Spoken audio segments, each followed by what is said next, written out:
The classic and longtime Big Ten rivalry, Penn State and USC. The Nittany Lions are traveling across the country to Los Angeles to take on the Trojans, who have just come off a loss against Michigan and Minnesota. So USC being welcomed to the Big Ten and is not going well so far. Now, that said, I'm a little conflicted on this game because I think Penn State, while looked great, they haven't been looking as sharp as I thought they would be. Like, I thought they would really demolish UCLA, and while that game was never really in question, they didn't demolish them. They didn't like put them out of their misery, right? They were just like kind of playing with their food, and the West Virginia win looks like good but not like great. So look, that could all be fine. Maybe they're just really not putting a lot on tape for anticipation of games like this, where USC, they can have the athletes and the dudes to really expose you. So I don't want to harp on that too much, but it does make me have some questions. So I mean, because like this will be Penn State's hardest test so far, probably with all the athletes that USC has, even though they just lost to Minnesota and Michigan. And they do have to travel across country, so that you have to factor that dynamic. And I think there was a stat that was out there is like if you're crossing two time zones in the Big Ten this year, teams are 1-8 outright. So it does have a really big factor. Now, if we look at Penn State, want to look at their offense, I think Nick Singleton will be back. And if he is, that will be really big for Penn State. Obviously, they have K'Jon Allen, who is a really solid back as well. But you add in both of them, and you got a really good 1-2 punch there in a tandem that's pretty unstoppable. Plus, Nick Singleton really gives you that explosive part of your offense back. And that's kind of where I want to talk about Penn State. It's like, can they be explosive against this USC defense that has been improved since last year, but is not still in an elite category? And I think offensively, especially in the run game, Penn State has a really good advantage up front.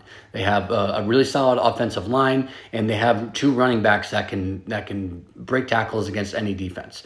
So they have a really favorable matchup in the run game. The pass game, I'm not sold on. Like maybe we'll get a Drew Aller that will show and say, hey, this is where he was the 5-star recruit, and this is what he can do. But I'm not that high on Penn State's receivers just yet. I need to see a little bit more from them, but they could run the hell out of this game, run the hell out of the ball, and then just force USC to stack everyone in the box and then have an explosive pass play. So we'll see how that manages out. But USC got outmanned by Minnesota, and I think Penn State has the guys to outman USC as well. I think Penn State is better than Minnesota and is stronger up front in the lines of scrimmage.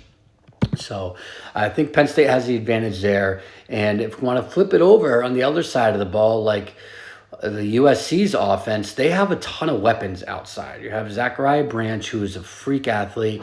You got a lot of other fast dudes in that receiver room who can really break out.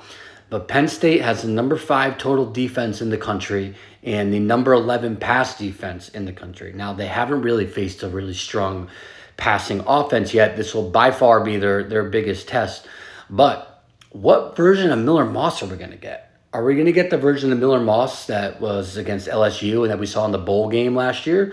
Or are we going to get the version of Miller Moss that we just saw against Minnesota and that we saw against Michigan, where he couldn't really move the ball down the field?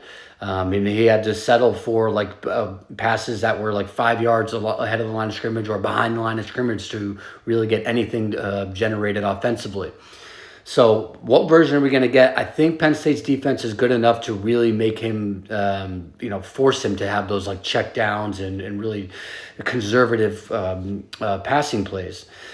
So, and then on top of that, you got Abdul Carter that can just mess up your passing game and mess up your offensive scheme altogether. So it is a tough spot for Penn State, and it is a spot for USC where they already have 2 losses entering into week 7, and a third one would really be detrimental to your program, and it would really shed a really bright light onto head coach Lincoln Riley over there.